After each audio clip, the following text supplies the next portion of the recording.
Barrister Asaduddin Owaisi सदर कुल हिंद मजलिस इत्तेहादुल मुस्लिमीन और रुकन पार्लियामेंट हैदराबाद ने हल्के पार्लियामेंट हैदराबाद से मुसलसिल 5वीं मरतबा तारीख साज कामयाबी हासिल की। उन्होंने अपनी इस कामयाबी पर अल्लाह का शुक्र अदा करते हुए इसे हुजूर पाक का सदका और औलिया अल्लाह की दुआओं का नतीजा और आवाम की बेपनाह मोहब्बत और दुआओं का नतीजा करार दिया। सदर मजलिस ने इस तारीख साज कामयाबी पर हल्के पार्लियामेंट हैदराबाद के अवाम का शुक्रिया अदा किया। उन्होंने कहा कि वो अवाम बिलखुसूस ख़वातीन के शुक्रगुजार हैं जिन्होंने तारीखी कामयाबी मजलिस को दिलाई। गैर नौजवानों और पहली मरतबा वोट डालने वाले नौजवानों के अलावा बुजुर्गों की सरपरस्ती और उलमाए कराम मशाइखीन अज़्ज़ाम का भी शुक्रिया उन्होंने अदा किया। सदर मजलिस को पार्लिमानी इंतखाबात में जुमला 6,61,981 वोट हासिल हुए और उन्होंने 3,38,087 वोटों की अक्सरियत से बीजेपी की उम्मीदवार माधवी लता को शिकस्त से दोचार किया। सदर मजलिस की कामयाबी पर दारुस्सलाम में ज़बरदस्त जश्न के मनाजिर देखे गए। पार्टी कारकुनान सुबह से ही दारुस्सलाम का दौरा करते हुए नताइज मालूम करने के लिए बेचैन थे। दारुस्सलाम में सैकड़ों की तादाद में कारकुन जमा हो रहे थे। शाम के वक्त जब तेज़ बारिश के बावजूद भी कारकुनान और मुहिब्बान मजलिस भीगते हुए बैरिस्टर अवैसी से मुलाकात करने और उन्हें मुबारकबाद देने के लिए बेचैन थे। सदर मजलिस जैसे ही कामयाबी की सनद हासिल करने के बाद अपने फर्जंद मास्टर सलाउद्दीन ओवैसी के हमरा दारुस्सलाम पहुँचे, उनका वालिहाना इस्तकबाल किया गया। कई तरह के बाजे बजाए जा रहे थे, डीजे लगाया गया था जिस पर मजलिस के नगमे उर्दू और तेलुगु में बजाए जा रहे थे। कारकुनों ने ज़बरदस्त आतिशबाजी भी की। बादशाह सदर मजलिस ने दारुस्सलाम में प्रेस कॉन्फ्रेंस से खिताब किया। उनके हमरा जनाब अकबरुद्दीन अवैसी कायदे मजलिस मखनना पार्टी मौजूद थे। बैरिस्टर अवैसी ने कहा कि उन्होंने इंतखाबी मुहिम के आखिरी दिन अपनी तकरीर में जिन हलकों का जिक्र किया था उन हलकों पर बीजेपी कामयाब हुई। उस दिन कहा गया था कि 8 पार्लिमानी हलकों पर खुसूसी तवज्जो देने की ज़रूरत है। तेलंगाना में 8 नशिस्तों पर बीजेपी कामयाब हुई। ये हमारे लिए लम्हे फ़िक्र है। बीजेपी को रोकने के लिए मजलिस ने अपने तौर पर कई इक़दाम किए। बैरिस्टर अवैसी ने कहा कि चंद्रशेखर राव का वो एहतराम करते हैं, लेकिन इन्हें इस बात पर हैरत हुई कि बीआरएस के पार्टी के कैडर ने बाज़ हलकों में बीजेपी की तायीद की। इसकी खबरें भी सामने आई हैं। बैरिस्टर अवैसी ने कहा कि मौजूदा नताइज के रुझान से एक बात सामने आई है कि मुस्लिम वोट बैंक की जो दुहाई दी जाती थी, इस तरह की कोई चीज़ नहीं है। खामख्वाह मुस्लिम वोट बैंक का नाम लिया जाता था और हमारी कम्युनिटी भी इस पर खुश होती है, जबकि इसका कोई वजूद नहीं है। बीजेपी की जो ताकत कम हुई, इससे इसका बुखार उतर जाएगा। नताइज के सामने आने के बाद टीवी एंकर्स के चेहरों पर तकलीफ ज़ाहिर हो रही थी। हैदराबाद की आवाम ने नताइज के ज़रिए बता दिया कि नहीं बोले तो सुनते नहीं। बैरिस्टर अवैसी ने कहा कि मजलिस की फ़िरका परस्तों के खिलाफ लड़ाई जारी रहेगी। हम मज़ीद जज्बे और इखलास के साथ इस लड़ाई को जारी रखेंगे। सदर मजलिस ने कहा कि इन्हें इस बात का अफसोस रहेगा कि इस मरतबा ऐवान पार्लियामेंट में इनके बाजू सैयद इम्तियाज़ जलील नहीं होंगे। वो ये भी चाहते थे कि सीमांचल की लड़ाई को पार्लियामेंट तक पहुँचाया जाए। मजलिस ने बहुत कोशिश की कि इन हलकों में कामयाबी हासिल की जाए, लेकिन नताइज ख्वाहिश के मुताबिक नहीं निकले। हैदराबाद की आवाम में मजलिस इत्तेहादुल मुस्लिमीन के लिए जो मोहब्बत थी उसमें और इजाफ़ा फरमाया और अल्लाह ने हैदराबाद की आवाम के ज़रिए मजलिस इत्तेहादुल मुस्लिमीन को हैदराबाद की पार्लियामेंट की सीट से एक तारीख़ी कामयाबी से हमको हमकिनार किया। मैं हैदराबाद की पार्लिमानी हल्के की आवाम का शुक्रगुजार हूँ कि उन्होंने यहाँ से अपने इत्तेहाद और अपनी मोहब्बत की बुनियाद पर 5वीं मरतबा यहाँ से मजलिस के उम्मीदवार को कामयाब किया।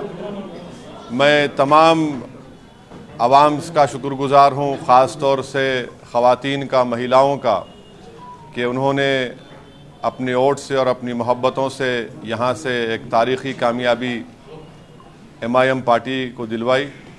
मैं शुक्रिया अदा करना चाहूँगा तमाम उन गयूर नौजवानों का और ख़ास तौर से फ़र्स्ट टाइम वोटर्स का, और साथ ही साथ हमारे बुज़ुर्गों का कि उनकी सरपरस्ती शामिल हाल रही। और जो यहाँ के मोअज़्ज़िज़ लोग हैं, उलमाए कराम हैं, मैं उनका भी शुक्रिया अदा करता हूँ और हर तबक़े के से ताल्लुक़ रखने वाले अफराद का मैं शुक्रिया अदा करता हूँ। और मैं हमारी पार्टी के तमाम मेंबर्स का, बूथ प्रेसिडेंट्स का, हमारे पूरे एमएलएस का, म्युनिसिपल कॉरपोरेटर्स का, और जिन्होंने उस कड़ी धूप में इस कैंपेन को चलाया, मैं एक एक का शुक्रिया अदा करना चाहूँगा। और हम तमाम की इज्तिमाई मेहनत और की वजह से एक तारीख़ी कामयाबी हमको हैदराबाद के पार्लिमानी हलक़े से मिली है। तो मैं इंशाअल्लाह कोशिश करूँगा, जस्तजू करूँगा कि जो भरोसा मुझ पर आपने क़ायम किया है, पहले से ज़्यादा हम लोग मेहनत करेंगे हैदराबाद की पार्लियामेंट के यहाँ पर डेवलपमेंट करवाने के लिए। और मैं साथ ही साथ शुक्रिया अदा करना चाहूँगा औरंगाबाद की आवाम का, और उन्होंने इम्तियाज़ जलील साहब के हक़ में अपने वोट का इस्तेमाल किया।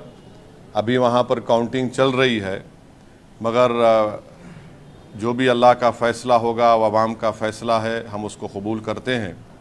और मुझे उम्मीद है कि इंशाअल्लाह ताला ना इम्तियाज़ जलील साहब, ना वहाँ के मजलिस के तमाम हमारे एक्स कॉरपोरेटर्स, वहाँ के ज़िम्मेदारान, उनके हौसले बुलंद रहेंगे। यकीनन हमारी ऐन ख्वाहिश के मुताबिक वहाँ पर नतीजा नहीं आ रहा है, तो मुझे यकीन है कि अक्टूबर में जब असम्बली के इलेक्शन होंगे, हम इंशाअल्लाह ताला ये कोशिश करेंगे कि औरंगाबाद में जो हमको कामयाबी नहीं मिली, हम इंशाअल्लाह ताला असम्बली के इलेक्शन में आज जो हमको कामयाबी नहीं मिली उसको हम असम्बली के इलेक्शन में कामयाबी हासिल करेंगे और महाराष्ट्र के असम्बली इलेक्शन में हम लोग पहले से ज़्यादा ताकत से लड़ेंगे। साथ ही साथ मैं किशनगंज के अवाम का भी शुक्रिया अदा करूँगा कि जिन्होंने MIM पार्टी के हक़ में अपना वोट दिया, और जो हमारी कमज़ोरियाँ हैं हम कोशिश करेंगे उसको दूर करने के लिए। मैं साथ ही साथ PDM की हमारी पल्लवी पटेल, हमारी बहन का, उनकी माता का, उनकी माँ का, पंकज भाई का और उनके तमाम अपना दल के ज़िम्मेदारों का भी शुक्रिया अदा करूँगा कि हमने वहाँ पर भी जाकर PDM के लिए कैंपेन चलाया है। और हमारा ये PDM से जो हमारा ताल्लुक़ है वो जारी रहेगा, और इंशाअल्लाह ताला ये हमारी कोशिश थी और हम कोशिश को जारी रखेंगे। मैं तेलंगाना की आवाम का भी शुक्रिया अदा करता हूँ कि हमने उनसे अपील की थी कि जहाँ तक हो सके BJP की कामयाबी को रोकें। उन तमाम हज़रात का मैं तहे दिल से शुक्रगुज़ार हूँ कि जिन्होंने खामोशी से इस मुहिम को चलाया, जिन्होंने आगे बढ़कर ये कोशिश की कि BJP के बढ़ते हुए क़दमों को तेलंगाना में या उनकी कामयाबी को रोका जा सके। मैं उनका भी शुक्रिया अदा करता हूँ। अब दूसरी बात यह है कि मुल्क की आवाम ने एक फ़ैसला दिया है। अब ये बात तो वाज़ेह हो चुकी है कि BJP को अभी काउंटिंग चल रही है, ऐसा लगता है कि उनके पास मैजिक नंबर नहीं आएगा जो 272 का नंबर है। और ये इस बात का ये इसलिए नतीजा आया क्योंकि 10 साल में BJP ने जो नफ़रत की सियासत की थी उससे आज लोग तंग आ चुके हैं। BJP ने जो बड़े बड़े ख्वाब दिखाए थे और वो तमाम के तमाम वो ख्वाब झूठे थे, तो नौजवान इस बात को महसूस कर लिया कि BJP बेरोज़गारी उनका मुक़द्दर बना चुकी है। किसान परेशान था, दलित और ख़ास तौर से जो लोग संविधान को चाहने वाले हैं वो इस बात को महसूस कर चुके थे कि मोदी ने जो 400 पार की बात की वो सिर्फ बाबा साहब अम्बेडकर के संविधान को ख़त्म करने के लिए की है। तो ये एक जो वर्डिक्ट आया है, अब अगर मोदी जी सरकार बनाएंगे तो उनको पार्लियामेंट में बैसाखियों के सहारे आना पड़ेगा, उनको पार्लियामेंट में बैसाखियों के सहारे आना पड़ेगा। और वो भी बड़ा अच्छा नज़ारा होगा देखने के लिए, क्योंकि 300-400 पार, बल्कि माशाल्लाह से इतने जो आप लोग यहाँ पर जमा हैं, आप लोगों ने भी कहा था एक एक का नाम अगर लेके बोलूँ 450, किसी ने कहा 400, तो अंग्रेज़ी में एक कहावत है, you will have to eat the crow now, माने आपको कौवा खाना पड़ेगा। तो अब नहीं मालूम खाएंगे नहीं खाएंगे, मगर कहावत है। किसी एक माशाल्लाह एक साहब ने तो जो बड़े अपने आप को माहिर कहते हैं, उन्होंने कहा कि हैदराबाद हम नहीं जीतेंगे। खैर अल्लाह जो चाहता है वही होता है।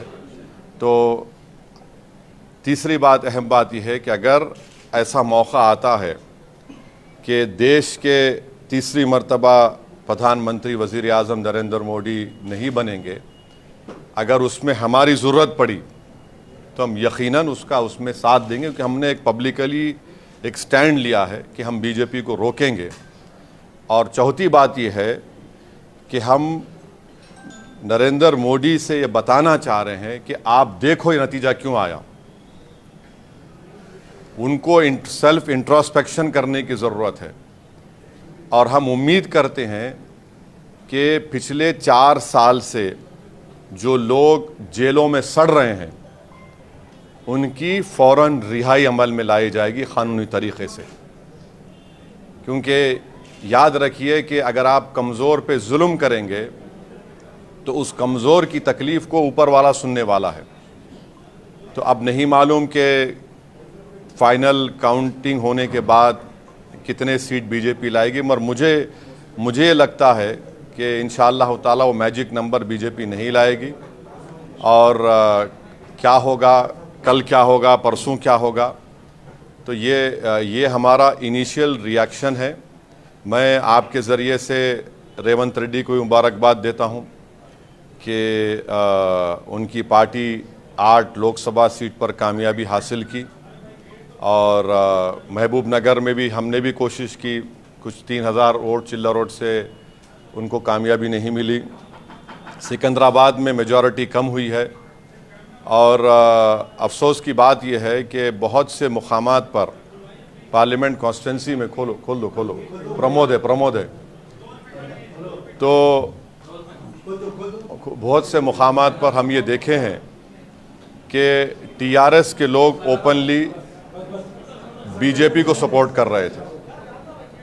ये भी आवाम के सामने आ गया। ये क्यों किए मेरे को नहीं मालूम। ये एज अ पॉलिटिकल स्ट्रेटजी उनकी बहुत गलत स्ट्रेटजी थी। अब इसका क्या खमियाजा उनको अदा करना पड़ेगा वो जानते हैं, मगर ये बात फैक्ट है। तो ये 4-5 चीज़ें मुझे आप तक कहना था। अब आपके पास कोई सवाल, एक सुनिए, आपके पास 5 से 10 मिनट का वक़्त है। मेरे को नमाज़ पढ़ना है मगरिब की, बशीर साहब को भी पढ़ना है, और मगरिब का नमाज का वक्त जल्दी ख़त्म हो जाता। तो आराम से एक एक करके। अब एनडीए को कम आया ना, बीजेपी को ऐसे पार्टी इसको मेजॉरिटी नहीं आया, आप सोचते हैं कि इंडिया को बाय डिफॉल्ट उसको किसको बुलाना चाहिए? अभी इसको ऊपर तो खुद का मेजॉरिटी आया नहीं। देखिए नहीं, देखो राम, ऐसा है ना कि अभी तो फाइनल काउंटिंग ख़त्म नहीं हुई, अभी भी चल रही है काउंटिंग। नहीं, काउंटिंग होने के बाद क्या होगा जब बोल सकते हैं हम, अभी बहुत जल्दी होगा। हम इंडिया अलायंस का हिस्सा नहीं है। अगर ऐसा सिचुएशन अराइव होता है जहां पर एक नॉन बीजेपी का आदमी, नॉन एनडीए का आदमी या महिला प्रधानमंत्री बनने का सामने आएगा तो हम यकीनन उस बारे में साथ देंगे उनका, मगर वो नहीं मालूम होगा नहीं होगा। हाँ बोलिए प्रमोद साहब। सर, पूरे इलेक्शन के दौरान आपने देश भर में घूम के जो बीजेपी के खिलाफ बोला, ये जो रिजल्ट आया है उसको आप कैसे देख रहे हैं? क्योंकि आप हर जगह जाके देखिए एक तो ये कि 10 साल का इनकी नाकारकर्दगी, इनके झूठे वादे, जो सुनो भाई सुनो, जो नेशनलिज्म के नाम पर उन्होंने जो धोखा दिया, और चीन के बारे में नरम रवैया, बेरोजगारी, किसान, महंगाई, और जो प्राइम मिनिस्टर और बीजेपी की तरफ से जो कम्युनल अगली कैंपेन चलाया गया, उसका नतीजा आज आप देख रहे हैं।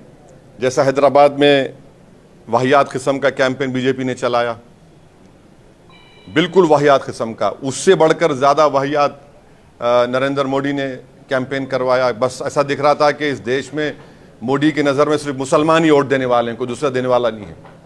हर भाषण में उन्होंने एक एक चुन चुन के इस तरह की वाहियात बातें की, और तारीख उनके भाषण को हमेशा याद रखेगा। राहुल गांधी ने अपने प्रेस कॉन्फ्रेंस में फिर से संविधान दिखाया, क्या उससे आप इत्तेफाक रखते हैं कि संविधान बदलने की साजिश हो रही थी? जिस तरह से कैंपेन में चला, कांग्रेस के कैंपेन में जो चला, आप उससे इत्तेफाक रखते हैं?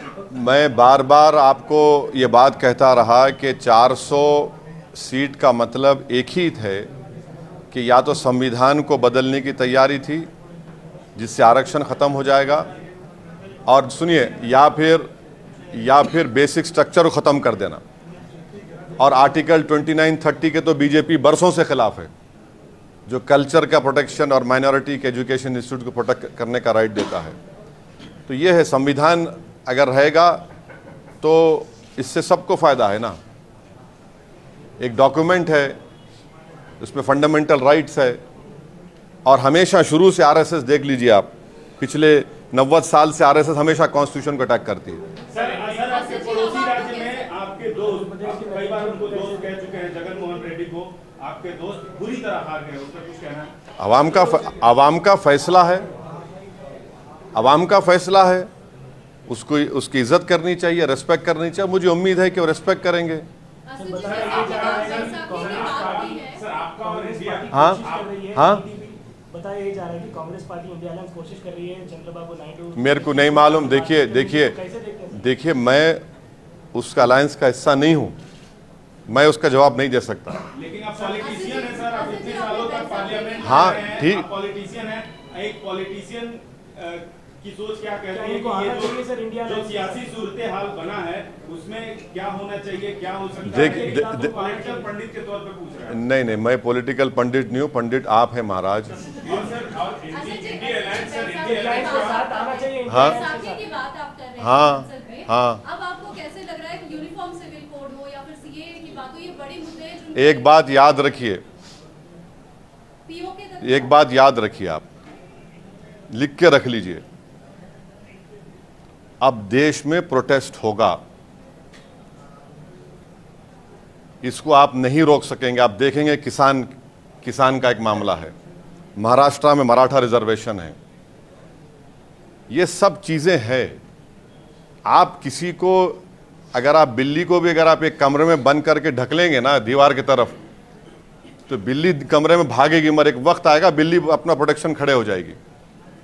तो ये 10 साल का ये उनका नतीजा, और ख़ास तौर से 5 साल में जो उनका रवैया रहा है। तो बैसाखियों का आप लिटरल मीनिंग मत ले लीजिए। मैं सबको शहद सर, एक अहम सवाल है, बीजेपी के खिलाफ कांग्रेस चाहिए सर? हाँ?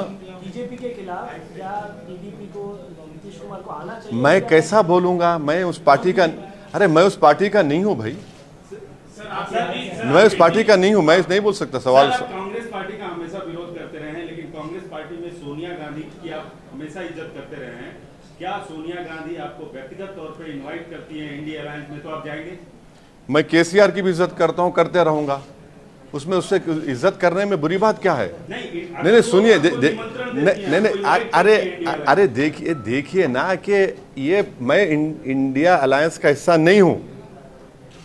हम मालूम है सर, नहीं। आपको अगर निमंत्रण दिया जाता है, सोनिया गांधी आपको बाइज्जत इनवाइट करती हैं, तो आप आएंगे?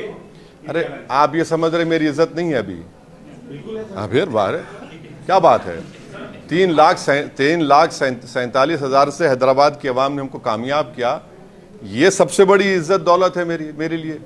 अब मैं देखिए, ये मेरे लिए बहुत काफ़ी है। जैसा हमेशा मैंने कहा कि हमारी गरीबी में शाही है, उस खुश हैं हम उसमें। सर, कॉन्स्टिट्यूशन को लेकर आप इंडिया अलायंस के जो टॉप नेता है, टॉप लीडर्स है, उससे आपका बयान इत्तेफाक रखता है, तो आप क्या? नहीं, एक बहुत कम सीट्स इंडिया अलायंस और बीजेपी और इंडिया अलायंस के बीच में अभी लग रहा है, तो आप क्या उनको एटलीस्ट फॉर्मल तौर पे आप क्या आपका सपोर्ट जारी करेंगे, या फिर उसके साथ साथ सर जो आप बीजेपी के खिलाफ सीएए, एनआरसी, एनपीआर के खिलाफ जो आप वोट मांगे हैं, तो आपको बहुत बड़ी तरीके से जीत मिली है हैदराबाद पे, तो इसको भी आप नेशनली उठाएंगे क्या? बिल्कुल उठाएंगे, हम ही तो उठा रहे हैं इन चीज़ों को, बराबर उठाएंगे। कहने का मतलब जो आपको मैंडेट यहाँ पे मिला हाँ, है, हाँ। उसकी इज्जत रखने के लिए, हाँ। उन ताकतों को रोकने के लिए क्या इंडिया अलायंस के साथ मैं देखिए, मैंने शुरुआत में ही आपके पूछे बगैर इस बात को कह दिया कि हमने, हमारी पार्टी ने पब्लिकली इस बात को डिक्लेयर किया कि अगर नॉन बीजेपी, नॉन एनडीए का कोई शख्स प्राइम मिनिस्टर बनने की कोशिश कर रहा है या बन सकता है तो यकीनन हम उसकी तायद करेंगे। मगर अभी काउंटिंग चल रही है और काउंटिंग मुकम्मल होने के बाद आपको पता चलेगा। ख़ास तौर से बीजेपी वो 272 का मैजिक नंबर क्रॉस करती है, टच करती, नहीं मालूम, मगर मुझे लगता है कि वो नहीं कर पाएगी। सर, आप बीजेपी को रोकने की बात कर रहे हैं, लेकिन लगातार चाहे असेंबली चुनाव हो, म्युनिसिपल हो या फिर अभी के लोकसभा, एक बात, एक सुनिए, एक बात तो साबित हो गई ना कि इस देश में मुस्लिम वोट बैंक नाम की कोई चीज कभी थी ना कभी रहेगी। ये एक मिथ क्रिएट किया गया था, ये एक मिथ है। ये कभी इस मुल्क में कभी मुस्लिम वोट बैंक नहीं था। ये खामखा ये लोग पुकारते थे और हमारी कम्युनिटी खुश होती थी। कभी था ही नहीं, ना कभी रहेगा। सर, आप मुस्लिम वोट बैंक की बात कर रहे हैं, सबसे ज्यादा मुस्लिम पाए जाते हैं उत्तर प्रदेश में। उत्तर प्रदेश का आप रिजल्ट कैसा देखते हैं? वहाँ पे 40 से ज्यादा SP+ को मिलना और 40 से कम बीजेपी को मिलना, ये आंकड़े आप कैसा देखते हैं? और आप भी तो उत्तर प्रदेश में उतना आप कैंपेनिंग किए, तो आपका फिर सब नहीं तो एक बात सुन लीजिए, पूरा डेटा आने दीजिए।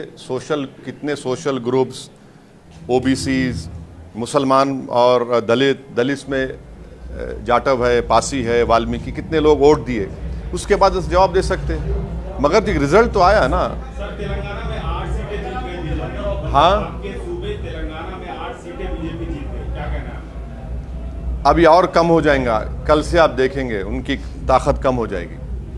किसकी ताकत? बीजेपी की तेलंगाना में। कम होती है। नहीं, उनकी भी कम होंगी, आप फिक्र मत करिए। आप देख लीजिए, जो बाजा बजाए थे 400 पार का, तब लोग अंदाज़ा कर लिए। बाज़ लोग उसमें आ गए बातों में, तो अब उनको अंदाज़ा हो गया। आप कल से देखेंगे कि कल से पूरा जितना बुखार था ना, बुखार था या जो क्या बोलते वो तेलुगु में क्या बोलते हैं, हाँ नहीं, भानुमती क्या बोलते उतारते ना वो, हाँ, सब उतरेगा कल से, सब उतरेगा। अब ठेठ हैदराबादी जबान में तो मस्ती चढ़ गई थी, देखो आप बोलते नहीं, वो सब आप कल से देखो आप क्या क्या होने वाला। ये जो गर्दन मोटी हो गई थी ना सबकी कि हम ही बोले तो सब सही है, और माशाल्लाह से आप लोग तो उसको प्रमोट भी किए, एक आदमी प्रमोट किया उसको। माने मेरे को, जब मैं अभी टीवी देख रहा था अकबर के साथ, हम अकबर जो है काफ़ी उनका बारीक देखते हैं, उन्होंने 4-5 चैनल दिखाए। मैं बोला क्या दिखा रहे? तो बोले देखो एंकर की, देखो आप चेहरे पे कितनी तकलीफ है। 5-6 एंकरों को देखा मैं, इतनी तकलीफ क्यों है आपके एंकर्स को? अरे खुशी मनाइए, देश की जनता का फैसला है। आपके घर में तो चिराग जल रहा है ना, या कुछ आपको तो नुकसान हो गया, मेरे को नहीं मालूम। एक एंकर इतना ऐसा उदास लग रहा है कि भाई कि ऐसा दिख रहा है कोई घर में उनके कुछ हो गया, हादसा हो गया। पब्लिक का वर्डिक्ट है। हम उम्मीद करते हैं कि पूरे एंकर्स को रात में अच्छी नींद आएगी। अगर नहीं आएगी तो फिर आप कुछ इंतजाम करिए। इस इलेक्शन कैंपेन में कई सारे इंतजाम हैदराबाद शहर में आपके खिलाफ नहीं, पूरे के पूरे हैदराबाद को ही आ गए थे, और हैदराबाद की आवाम बोली हौरे, हैदराबाद की आवाम बोली हौरे, हैदराबाद की आवाम बोली हौरे, नहीं बोले तो नहीं सुनते। दिखा दिए, पूरा दिखा दिए ना। आप देखो, ये एक तारीखी कामयाबी। मैं शुक्रगुजार हूँ, मेरे पास अल्फाज नहीं है कि बस एक ही तकलीफ़ है कि मेरा बाजू इम्तियाज़ जलील मेरे साथ नहीं होगा औरंगाबाद में, और हम उम्मीद कर रहे थे कि सीमांचल की लड़ाई को हम पार्लियामेंट में लेके जाएंगे, मगर सीमांचल लड़ाई हमारी चलते रहेगी। हम देखेंगे क्या कमज़ोरी, हमारे माजिद साहब MLA साहब भी बड़ा कोशिश किए, टीम भी सब किए, बहरहाल मैं एक एक हमारे पार्टी के मेंबर्स का शुक्रगुजार हूँ कि इतनी गर्मी में कैंपेन किए, गैर मामूली गर्मी थी और इतनी शिद्दत की गर्मी में भी हैदराबाद के वोटर्स निकल कर वोट डाले और मैं उनको भी शुक्रिया अदा करता हूँ, उनका सलाम करता हूँ। और ऐसे कई लोग हैं जिनको ना मैं जानता हूँ ना उनका पहचानता हूँ, मगर जो दुआएं भी किए, जो मेहनत किए, मेरे पास अल्फाज नहीं है कि कैसे उनका शुक्र अदा करूँ। बस मैं दुआ कर सकता हूँ कि अल्लाह उनको सलामत रखे और अल्लाह हमको एक और हमारे जज्बे में इखलास दे कि हम उनके भरोसे पर उतरें और हमारी लड़ाई जारी रहेगी फ़िरका परस्त ताकतों के साथ इंशाअल्लाह ताला। बस एक सवाल मेरा, जैसे टीएमसी की बात अगर हम करते हैं, बंगाल में हो या फिर पंजाब की बात करें, तो किस तरीके से आपको लग रहा है कि रुख किस और जा रहा है और जितने कॉन्फिडेंस के साथ भाजपा मैं देखिए यूसुफ पठान जीत गए, उनको मुबारकबाद देता हूँ। नहीं मेरे पार्टी का पूछिए ना, मेरे कैसा, मैं यूसुफ पठान जीते उनको मुबारकबाद दूंगा। वो एक काबिल कैंडिडेट है, उनके वालिद मरहूम के साथ मैं एमपी था, मुनव्वर हसन साहब के साथ, उनकी बेटी कामयाब हुई, उनको मुबारकबाद देता हूँ। चंद्रशेखर आज़ाद रावण कामयाब हुए नगीना से, मैं उनको मुबारकबाद देता हूँ। शायद इमरान मसूद भी सहारनपुर से कामयाबी मिली, उनको मुबारकबाद देता हूँ। हमारे रामपुर से मौलाना नदवी साहब कामयाब हुए, हम उनको मुबारकबाद देते हैं। तो यही है, अब इतना ही बोल सकते हैं। अब ये दूसरी पार्टियों का कैसा बोलेंगे? सर कोalition की जो सरकार बनने वाली है उस पे आपका क्या राय है? प्रधानमंत्री जी अभी संबोधित करने वाले हैं, he is going to speak to the nation and what would be your demands because I don't see let us first wait for the final vote to be counted. Then only you and me can form an opinion how is right. As we speak right now, the counting is being still done. We don't know the exact number, but the picture is, in my opinion, I don't think so BJP will get 272. There are various rumors within BJP. We don't know what will happen. NDA or BJP? No, within BJP we don't know what will happen. There are various. See, these are all hearsay. It might be hearsay. We don't know what will happen. What will happen? There will be any clash? Huh? No, I don't know what will happen. Maybe you know better because you're close to them. I'm not close to them. I don't know what will happen. We cover everyone, sir, but No, I know. You cover. I know that. You cover. what would be a demand, sir? No, there is no. See, Mamata is demanding that Prime Minister should resign. you know, it will be very interesting to see Narendra Modi if he forms a coalition. Mr. Modi walking on political crutches. It will be very, very interesting to see. We don't know how he will react, what he will do. Because you see, BJP has already said that this, that they'll do. If Mr. Naidu wants to be part of NDA, will he agree to it? JDU, will it agree to what Mr. Modi wants? So we'll have to see. Let us see what happens. See, sometimes there what we call there's a popcorn moment will come. We'll have to wait and see what will happen. So do you think the BRS can come back having such a horrible electoral setback? Do you think BRS can come back? Well, I have immense respect for KCR. I will continue to respect him. And we don't know how they will do, what they will do. But I was very surprised that in many places in Telangana, they should have not compromised. But unfortunately, the news which we are getting, which you also know, every one of you know, it's an open secret. So that should not have happened. You see, there are, in a political journey, you are in power, you lose elections, you win elections. But you continue your struggle. So I don't know what will happen. You know, they are the best judge and the masters of their own destiny. You and me cannot decide for them. We don't know what they will do. नहीं 8 seat तो जीते बशीर साहब, तो यकीनन 8 seat हमारे लिए एक लम्हे फ़िक्र है। और आपको याद होगा, मैं अपनी तकरीर में जो खिलवत में तकरीर हुई थी, मैं ये सब सीटों के नामा बोला था, आप देखो, मेरी तकरीर उठा के देख लो आप, ये सब नामा बोला था मैं, जहां से ये लोग जीते हैं मैं सब बोला था। तो अब बहुत सी बातें हैं, अब हम तो अपनी कोशिश किए, मगर मुझे यकीन है कि मुस्तकबिल में ये सब चीज़ें तब्दील होंगी। Will you extend your support to the Congress party in the state because you have always been in the alliance? Or No, why? What is this? to get your work? No. What is this? Today results have come. We want to develop Hyderabad. We want to keep Hyderabad safe. Communal amity should be strengthened. Akbaruddin Owaisi, our party leader, has stood up in the assembly and said, we will extend all the cooperation to you for the overall development of Telangana. We will continue to do that. But why everything has to be done on political basis?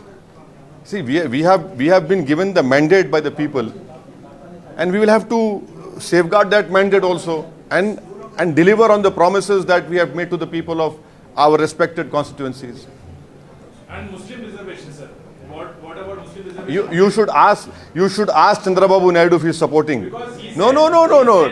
I cannot answer everything here. Let us wait. You see, no. If tomorrow we don't know what Mr. Naidu will decide, but he is part of NDA. No, sir. He clearly said that. So then why are you asking me? Why are you asking me? It should be obvious to you. It should be very obvious to you. असल में राम मंदिर का मुद्दा और अयोध्या में जो हार है, इसको आप कैसे देख रहे हैं, और खासकर यूपी में जिस तरीके से ऐसा है मैडम, आप एक कैसेट को हमेशा नहीं चला सकते। तो हम ठेठ हैदराबादी ज़बान में बोले तो हम लोग बोलते हैं खादर खां के खट्टे डायलॉग हमेशा नहीं चलते, समझे ना आप। तो वो ये चीज़ें हो रही हैं, आवाम बेजार हो चुकी है, इनसे तंग आ चुके हैं। आप एक समुदाय को तो निशाने मलामत बना दिए, एक समुदाय को तो आप खतरा बता दिए देश के लिए। अने इतना ऐसा कैंपेन नरेंद्र मोदी चलाएंगे कोई नहीं सोचा था। बल्कि मैं आपको बोल रहा हूँ, जितने जो नॉन बीजेपी मेंबर वोटर्स थे वो मेरे को फोन करके बोले, मेरे को अकबर को बुला लो कि हम आपको वोट डाल रहे। क्यों डाल रहे हम पूछे तो बोले इनके भाषण से। एक नहीं बल्कि कईयों लोग बोले कि ये चीज हमको नहीं चाहिए। ठीक है, थैंक यू साहब, थैंक यू।